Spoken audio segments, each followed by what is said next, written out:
Përshëndetje të nderuar shikues, po takohemi bashkë me emisionin Imazh. Sot do të flasim për pullën mjedisore të iniciuar nga Ministria e Infrastrukturës, që ka për qëllim matjen e emetimit të gazrave të automjeteve.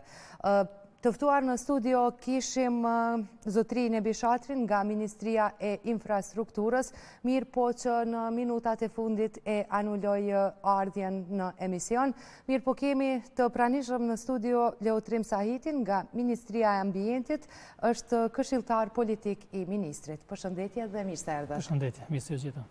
Leotrim, base mysafirin i cili veç do duhet të jetë në studio, nuk i kemi të pranishëm, do të diskutojmë bashkarisht rreth temës për të parë anën tjetër të mirë të këtij vendimi. Mirë po fillimisht unë do doja të ndjekim një kronik të përgatitur nga kolegja Shqipe Ajeti, e cila na sjell disa detaje rreth këtij procesi. Dhe rikthehemi përsëri në studio. Përveç ndosëve si termocentralet, problem në ndotjen e ambientit krijon edhe lirimi gazrave nga automjetët që qarkullojnë në vendin tonë.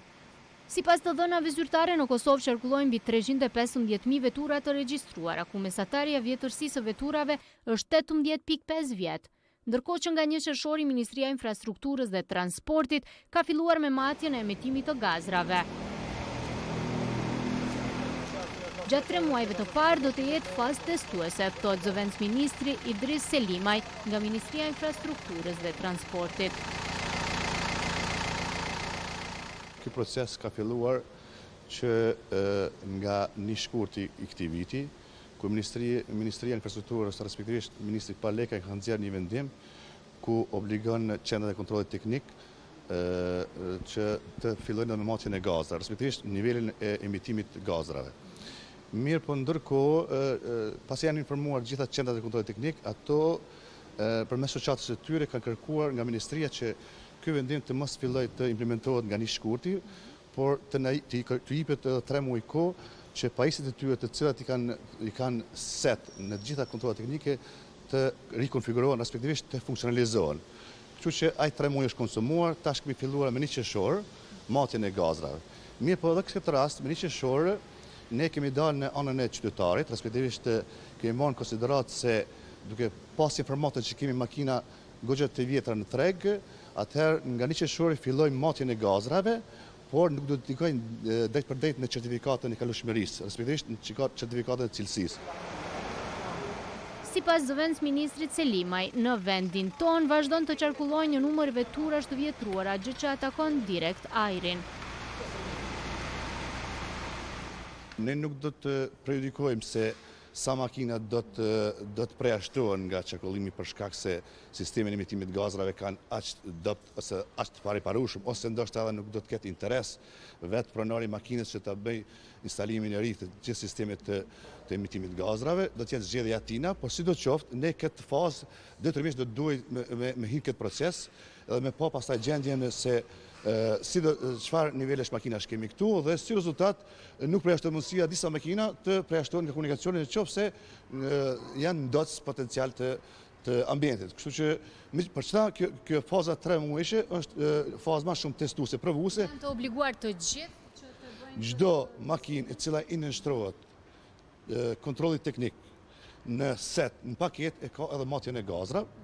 Dhe për 3 muaj nuk do ndikojnë certifikat. Pas 3 muaj, në qoftë se emitimi i gazrave është poshtë standardit, nën standardin që e lejon aspekti teknik i sistemit matjeve, ai nuk do të certifikohet, nuk do të merr certifikatën. Për pasojë, ai do të jetë jashtë mundësisë për ta regjistruar makinën dhe si rezultat ai nuk do të gjendet në rrugë. Aziz Ibrahimi, njëri nga inspektuesit e certifikuar në qendrat teknike për kontrollin e automjeteve, thotë se gjatë këtyre ditëve kanë testuar disa automjete. Kam probleme, do më thonë kanë emitim të madh gazra, po na matjet që kemi bë, paraprakisht ka dalë një pjesë mund të them. Veturat me dizel që janë. Po me dizel, po shumë janë me dizel. E kanë kalu një pjesë testin, ndërsa një pjesë vetura që janë më të vjetra do të thonë se kanë kalu, se ka qenë niveli i lartë. Ato mund të kenë probleme të ndryshme. Amo të veturat e reja mund ndikon ndoshta edhe cilësia e naftit. Cilësia e derivatit naftit mund ndikon në çet vlerë. Ndërsa tek veturat e vjetra? Tek veturat e vjetra, aty janë më të amortizume, domethënë janë motorat e tyre se kanë shumë vjet. Edhe aty po ju del vlera më e madhe, domethënë. Mirë po s'do të thotë që s'mujnë me shtjapet në funksion nëse riparojnë gjërat e caktuara, domethënë varet tash për çfarë. Mundësi do të thotë që ty në funksion nëse riparojnë. Nëse riparojnë ka mundësi me në funksion. Sado që është e vjetër. Po. Ka vetur 84 për shembull që ka kalu testin. Në shoqatën e qendrave të kontrollit teknik, thonë se të gjitha qendrat janë gati dhe të pajisura me macit e emetimit të lirimit të gazrave për automjete. Prej datës 1 qershor, na veç kemi fillu me aplikimin e gazrave. Sa i përket anës të kontrollave teknike, ne jemi pothuajse 100% gatshëm. Pajisjet disa i kemi riaftësu, dikush i ka bletreja, pothuajse jemi të gatshëm. Po thoni që disa prej tyre janë riaftësu për shkak se deri më tani nuk është bërë një matje e tillë pavarësisht që është bë kontrolla teknike secilës prej veturave. Sakt. Tash veç që kemi riaftësu pajisjet tona i përgjigjen vetura komfort në Euro 4, domethënë deri në Euro 4, kurse për manalt pajisjet tona nuk i përgjigjen. Me cilën e kemi gjendje në vendin tonë për shkak se dihet që lirimi i gazrave që bëhet nga automjetët është bukur i madh, është njëri prej faktorëve që e bën ndotjen e ambientit në vendin tonë. Çfarë vetura kemi në qarkullem? Pothuajse të mesme. Kemi edhe treja, po ka shumë më shumë të vjetra. Domethënë në Euro 4. Gjatë kontrollimit teknik nuk është bërë fare kontrollimi i gazrave të automjeteve.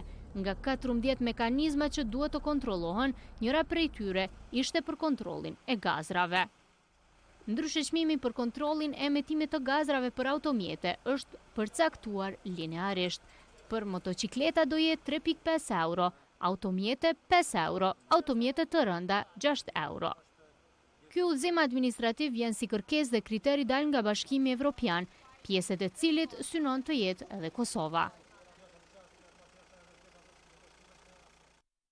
Kronika e përgatitur na solli disa detaje të këtij procesi Leotrim. Si është pritur ky vendim, mbase me kohë po diskutohet për ndotjen e ajrit dhe është thënë që një ndër shkaktarët janë edhe veturat të cilat qarkullojnë në rrugët tona. Po, Ministria e Mjedisit dhe Planifikimit Hapësinor në vitin 2016 ka hartuar udhëzimin administrativ për normat e lejuara të shkarkimit në ajër nga bërimet e levetshme të ndotjes, në këtë rast nga veturat, dhe kjo udhëzim është nxjerrë nga Qeveria e Republikës së Kosovës dhe ne më në fund kemi filluar me zbatimin e këtij udhëzimi me vonesë, kuptohet, sepse e thashë në vitin 2016 është nxjerrë ky udhëzim. Mirëpo fillimi i zbatimit të këtij udhëzimi sigurisht do ta përmirësoj gjendjen e ajrit, pra do të ndikoj pozitivisht në reduktimin e ndotjes së ajrit. Kjo për neve është e mirë se ardhur, sepse kjo ka qenë kërkesë e Ministrisë tonë dhe Ministrit Matoshi, drejtuar Ministrisë Infrastrukturës, në mënyrë që sa më shpejt të fillohet të zbatohet ky udhëzim, i cili me zbatimin e Pullës Mjedisore sigurisht do të kemi përmirësim në nivelin e ndotjes dhe ne do të arrijmë që të kemi reduktim të ndotjes së ajrit dhe kjo shihet edhe në raportet të cilat i nxjerr Ministria e Mjedisit, ku në mesin e 3 datëve kryesor sigurisht që bën pjesë edhe veturat dhe madje ne nga takimet që kemi vazhdimisht në kodrat e projektit që kemi me gjajkin japoneze, kemi marrë konfirmimin që anipse ende jemi duke pritur rezultatet finale nga ky studim, mirë po në gjatë takimeve që kemi potencojnë që një ndotje bukur e madhe vjen pikërisht nga veturat dhe nga niveli i gazrave, niveli i lartë i gazrave që lirojnë këto vetura. A dim se cili është niveli i lartë i gazrave të cilat lirojnë këto vetura? Krahas edhe shkaktarëve të tjerë të cilët ndotin. E thashë ne jemi duke bërë një studim bashkë me gjajkin japoneze dhe ende është herët për të përcaktuar sakt përqindjen apo përqindjen realisht përqindjen se sa kontribuojnë veturat në nivelin e ndotjes së ajrit, mirë po mund të themi që ndoshta mund të themi që është ndotësi i dytë sa i përket nivelet të ndotjes, janë pikërisht veturat, sepse e thatë edhe në histori që kemi numër mjaft madh vetura dhe përqindja e vjetërësisë e tyre është mjaft e madhe dhe kjo në kupton dhe lën të kuptojmë që duhet urgjentisht që sa më shpejt të fillojmë se zbatorim me këtë udhëzim. nga 1 qershori kemi fillimin e zbatimit, nga Ministria e Infrastrukturës, nga qendrat e kontrollimit teknik, dhe ne bëjmë thirrje Ministrisë që të jetë më aktiv në zbatimin e këtij udhëzimi, sepse kjo do ta përmirësoj gjendjen e nivelit të ndotës së ajrit dhe përpos kësaj ne presim që të ketë një respektim maksimal të asaj çka është përcaktuar në këtë udhëzim. Dhe nëse ne bazohemi në përcaktimet e këtij udhëzimi, besoj që jo vetëm që besojmë, po jemi të bindur që do të kemi përmirësim të gjendjes, sidomos në periudhën e vjeshdimit, kur edhe numri i madh i veturave edhe faktorët tjerë të ndotës së ajrit të gjithë së bashku po e rëndojnë edhe situatën. Pamë dhe nga storja procesin e matjes së emetimit të gazrave të automjeteve, lotrim që, si që thatë edhe ju, konsiston në ndotjen e ajrit në vendin tonë. Dim që kemi veturat të stërvjetruara të cilat realisht janë pjesë e trafikut tonë. Si pas cili është udhëzimi administrativ i Ministrisë Ambientit për veturat në Euro 3, çfarë do të ndodhë me to, sepse thuhet që 58% diku janë vetëm në regionin e Prishtinës. Sigurisht me hartimin e këtij udhëzimi, ne kemi paraparë dhe është përcaktuar në bazë të udhëzimit administrativ edhe kriteret për veturat e cilat i nështrohen testeve pra në qendrat të kontrollimit teknik dhe varësisht nga vjetërsia janë përcaktuar edhe kriteret. Pra deri në vitin 2000, veturat e cilat janë të vjetërsisë deri në vitin 2000, atëherë duhet patjetër që të respektojnë Euro 1 dhe Euro 2 dhe Euro 3 pastaj vazhdon nga viti 2000 tutje dhe ne fillimi i zbatimit të këtij udhëzimi është hapi i parë që ne si shtet i ri e bëjmë, sepse shtetet e Evropës qëndrojnë shumë më mirë se ne, pra kanë Euro 4, Euro 5 dhe sigurisht që kjo ka më ndikuar pozitivisht dhe pavarësisht edhe nëse ne arrijmë të paktën Euro 2 ose Euro 3 ta zbatojmë, kjo ka më përmirësuar gjendjen.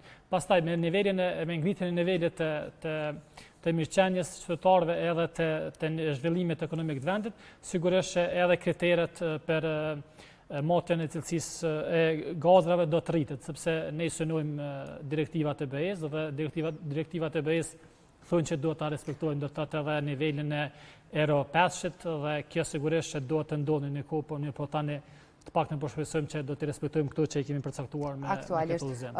Ndërsa ky proces ka qenë edhe një prej kriteret e kërkuara të MSA-s që detyrimisht është dashur të kalohet në një proces të tillë. Sigurisht që ne kemi pasur vazhdimisht edhe kërkesa nga Bashkimi Evropian, edhe me raportin e progresit përmendet që do të bëjmë shumë a shumë të angazhohemi si qeveri edhe si ministri, mirë po vlen përmendet që Ministria e Mjedisit është vetëm njëra nga ministritë që është përgjegjëse dhe që do të punojë në përmirësimin në reduktimin e ndotës së ajrit. Dhe pikërisht për këtë ne vazhdimisht kemi kërkuar nga Ministria e Infrastrukturës dhe ne tash përshëndesim fillimin e zbatimit të këtij udhëzimi, sepse pavarësisht që janë duke bërë investime në kogenerim, pavarësisht që janë duke bërë investime në ndrimin e filtrave të centralit të Kosova B, nëse nuk kemi një kontrollim efikas të veturave të cilat qarkullojnë në Kosovë, është e pamundur që të kemi përmirësim të gjendjes dhe kjo vrejet edhe nga qytetarët, sepse kemi një trafik mjaft të dendur, vrejet edhe nga lirimi gazrave që bëhet në kolona, pra gjitha këto lenë të kuptojmë që duhet të kemi një angazhim interinstitucional në mënyrë që gjithë së bashku të arrijmë që të kemi një përmirësim të gjendjes dhe unë besoj që kjo përmirësim i gjendjes do të arrihet vetëm me zbatimin e këtij udhëzimi dhe shpresojmë që qendrat e kontrollimit teknik mos të lejohen që asnjë veturë e cila nuk i plotëson kriteret të qarkulloj. Këtu doja t'ju pyes, mbase nuk e kemi përfaqësuesin nga Ministria e Infrastrukturës, besoj që do të mund të më përgjigjeni, a mund të ketë, a ka hapësirë për shkelje të këtij procesi, qoftë nga ana e qendrave të kontrollimit teknik apo nga qytetarët, a ka hapësirë për të quaj manipulime këtu? Realisht, ky udhëzim administrativ përcakton edhe ndëshkimet në rastet kur kemi të bëjmë me situatat e tilla dhe një ndër ndëshkimet ka të bëjë edhe me ndëshkimin në këtë rast të qendrës kontrollimit teknik, të cilat nëse rastësisht lejojnë që të kalohet një veturë e cila nuk i plotson kriteret, sigurisht që do të xhobitet dhe vlera e xhobës do të varion nga 1.000 deri në 3.000 euro. Pra dhe këtu këtë rast sigurisht që do të xhobitet edhe qytetari, në këtë rast do të thotë pronari i veturës, sigurisht, sepse nuk mund të tolerojmë që të ketë lëshime, mirë po përpos kësaj vlen po ashtu të përmendëm që do të jemi aktiv edhe në kujdesin e mirëmbajtjes secili nga ne mirëmbajtjes veturës, sepse kemi raste kur edhe qytetarët nuk kanë pasur kujdes dhe nuk kanë ditur rëndësinë e mirëmbajtjes së veturës, sepse në rend të parë ani pse ndoshta ky vendim e prek gjepin e qytetarëve, është mirë që kemi një çmim të ulët sa përket motit, sigurisht. Mirë po qytetarët do ta pranojnë këtë, sepse ani pse ne po e përcaktojmë dhe po e vëmë si kriter motin e gazrave të vetura, mirë po kjo po bëhet pikërisht për ruajtjen e shëndetit të qytetarëve, sepse shëndeti i qytetarëve është në rend të parë dhe ne duhet të kujdesemi gjithë së bashku që të kemi një përmirësim të kësaj gjendje, sepse edhe raportet e ndërkombëtarëve, edhe gjitha do të thotë studimet që janë duke bërë janë shqetësuese për vendin, kemi edhe raportet e OBSH-s të cilat janë edhe alarmante sa përket shëndetit edhe sëmundjeve të cilat po vinë pikërisht nga ndotja e ajrit dhe zbatimi i këtij udhëzimi sigurisht që do ta përmirësojë gjendjen. Ne presim që kjo faza testuese të kalojë sa më shpejt, qytetarët të informohen sakt dhe pas kalimit të fazës testuese ne mos të lejojmë që veturat të cilat nuk plotësojnë kriteret të qarkullojnë në komunikacion. Vlen përmendim që në momentin që vetura nuk e kalon testin nga qendra kontrollimi teknik, ka një afat prej 90 ditësh që të përmirësoj veturën në mënyrë që vetura të kalojë kriteret, ndërsa pas kalimit të këtij afati nëse nuk kalon normat e lejuara të shkarkimit në ajër, atëherë ajo veturë cilësohet si teknikisht e pa rregull dhe në asnjë mënyrë nuk mund të regjistrohet.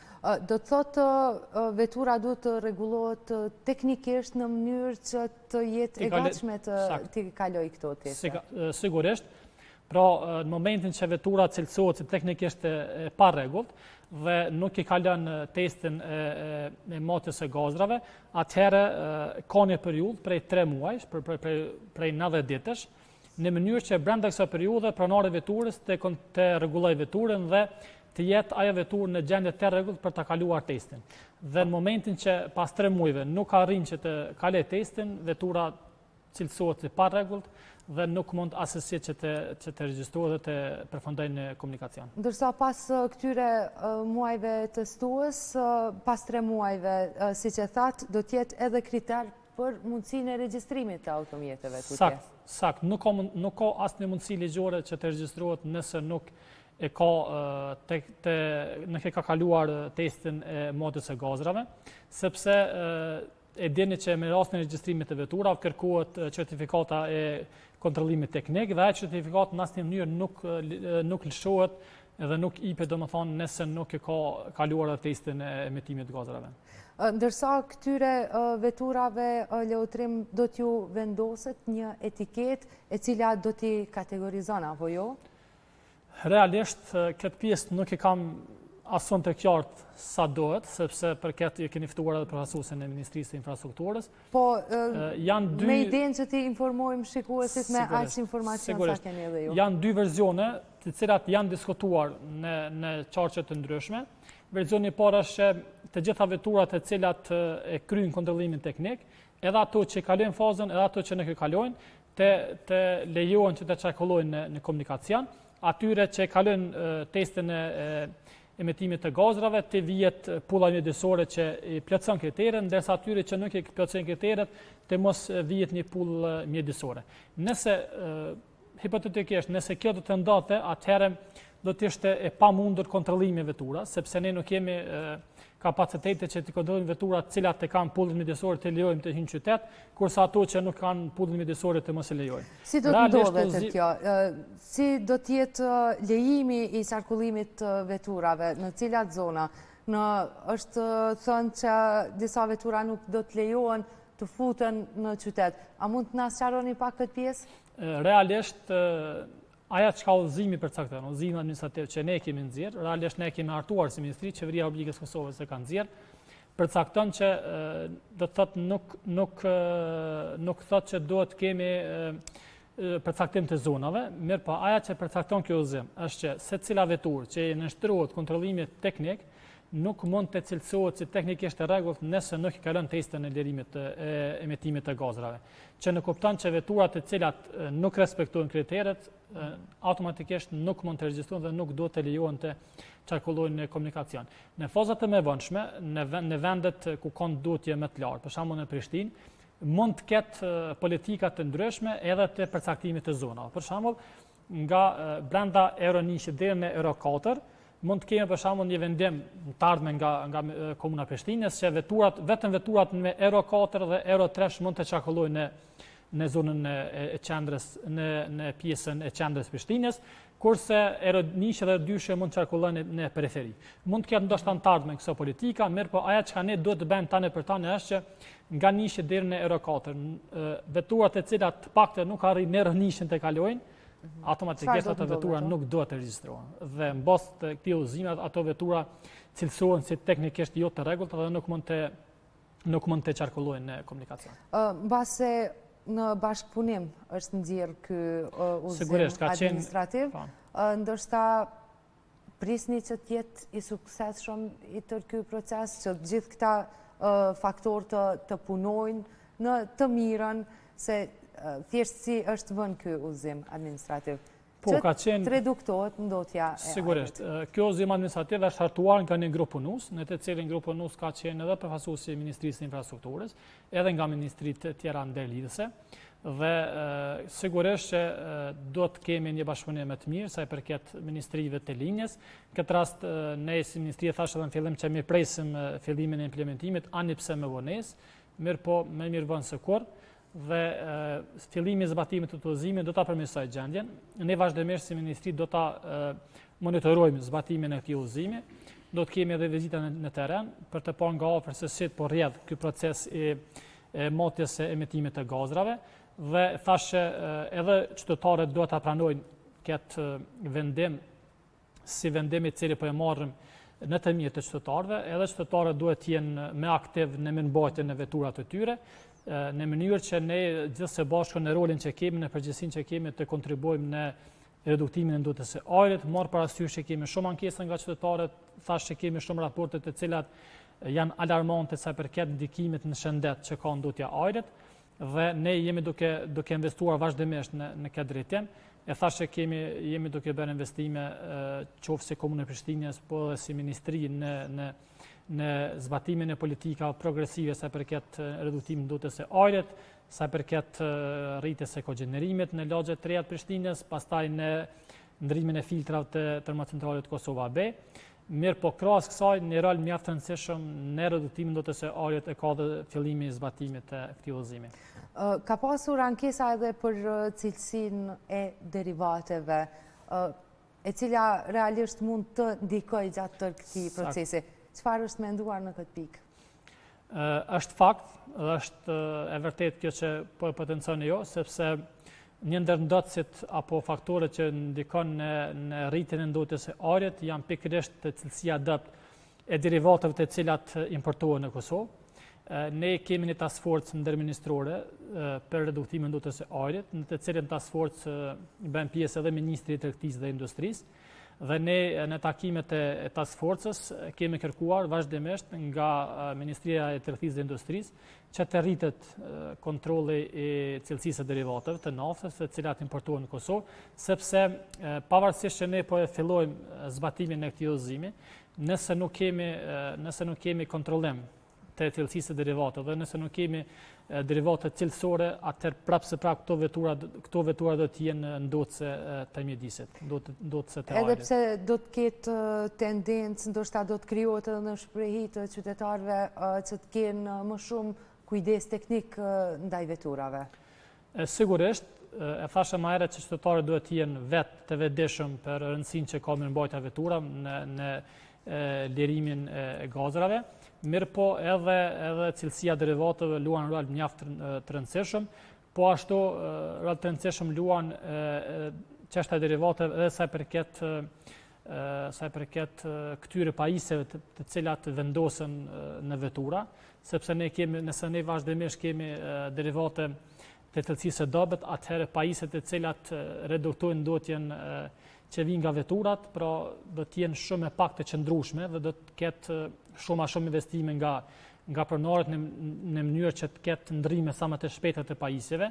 Përndryshe, nëse për ata e thashë më herët që duhet një bashkëorganizim edhe një koordinim më i madh ndër ministror, sepse e thashë më herët që Ministria e Mjedisit është vetëm njëra nga ministritë të cilat janë përgjegjëse dhe do të punojnë në rregullimin e ndotjes së ajrit, sepse edhe ministritë e tjera kanë përgjegjësi, kanë rol sa i përket kësaj çështje dhe ne presim që secila ministri në përgjegjësinë që ka të jetë më aktive dhe me një aktivizim të gjithëve edhe me një vetësim më të madh të qytetarëve, sigurisht që do të arrijmë që ta përmirësojmë këtë gjendje.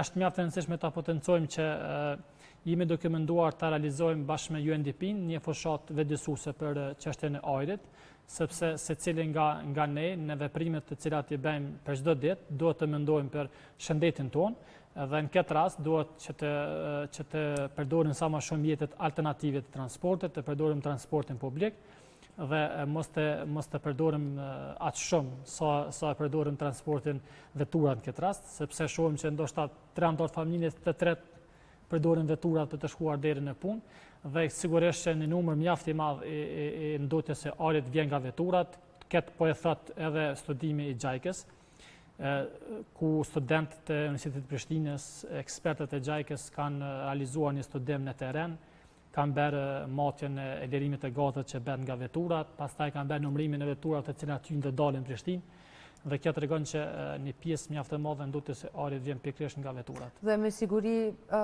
do t'i keni ndërkohë dhe rezultatet se cili është niveli i ndotjes së ajrit nga veturat. Realisht, nëse flasum për faktorët kyç, faktorët kryesor, në qendër të Prishtinës ndotja më e madhe sipas raporteve të Gjajkës japoneze, mirë po ende nuk janë përfundimtare, del që nuk është keku determinuesi i ndotjes që kemi në Prishtinë. Kjo për shkak që ndotja që vjen nga termocentrale Kosova B nuk përfundon në zonën e Prishtinës, mirë po në Fushë Kosovë, do ndofil erës bart ndotjen ka pjesa e Fushë Kosovës, mirë po nuk dua ta përjashtoj ndikimin, sigurisht që ka ndikim termocentrale Kosova B, mirë po veturat dhe ambestrit, djegja dhe ngjillet janë bukur determinues në këtë aspekt. Mbase është një kriter pa cilin proces nuk do të mund të regjistrohen veturat, besoj që qytetarët do të jenë të obliguar që ta bëjnë këtë matje gjatë kontrollit teknik të automjeteve, mirë po çfarë nëse të njëjtit posedues të veturave të cilat nuk do t'ju lejohet në të ardhmen në zona të caktuara të qarkullojnë, është menduar ndonjë bashkëpunim ndoshta me policinë në mënyrë apo do të ketë edhe gjoba të tilla? Sigurisht që në momentin që fillon me u zbatu udhëzimi pas kalimit të kësaj faze testuese, të gjitha veturat e cilat nuk e posedojnë pullën mjedisore të vendosur në veturë, atëherë ato veturat realisht janë ilegale dhe sigurisht që policia e Kosovës në momentin që has në komunikacion këto vetura do t'i largojë nga komunikacioni, ndërsa nëse në të ardhmen, e thashëm edhe, nëse në të ardhmen kemi në një kategorizim se cilat vetura me Euro 3 apo Euro 4 lejohen të hyjnë në qytetin brenda, ndërsa veturat me Euro 1 dhe Euro 2 jo, atëherë sigurisht që kjo nuk mund të bëhet pa policinë e Kosovës, do të jetë një ngarkesë shtesë për policinë e Kosovës, por kjo nuk është e përcaktuar me këtë udhëzim. Kjo përcaktohet nga komunat me planën e tyre të mobilitetit. Komuna Prishtinës tash vetë se është në përfundim e sipër të planit të mobilitetit, i cili do të ndikojë pozitivisht, mirë po komuna tjera ende nuk janë duke punuar në këtë drejtim sa duhet, sepse pa pasur një organizim të mirëfillt të komunikacionit, pa pasur një plan të mobilitetit, është e pamundur të kemi një reduktim të ndotjes së ajrit. Dhe suksesin e këtij procesi me siguri që do ta presni ndoshta gjatë muajve të dimrit atëherë kur zakonisht kemi ndotjen më të madhe dhe besoj që deri atëherë shumë vetura do të kalojnë në këtë proces. Realisht, ne nuk kemi duke punuar sa përket reduktimit të ndotjes së ajrit vetëm në periudhat kur po kemi ndotje. fokusi jonë është që të punojmë gjatë tërë vitit. Ndoshta atëherë do të vrehet më mirë, pasi do të kalojë edhe një kohë kur shumica e veturave do të testohen. Para se të kalojmë te pjesa kur kemi rritje të nivelet të ndotjes së ajrit, pra nga tetori deri në tetor po kalon kjo fazë testuese. Nga tetori presim që të fillojmë me zbatimin e këtij udhëzimi, dhe sigurisht kjo ka më ndikuar besojmë që ka më ndikuar në reduktim të ndotjes së ajrit, dhe kjo do të vrehet edhe nga stacionet monitoruese që i kemi ne. Po ashtu le të përmendem që tani me qytetarët, siç e dini, përmes aplikacionit online mobil, informohen në kohë reale për nivelin e ndotjes së ajrit.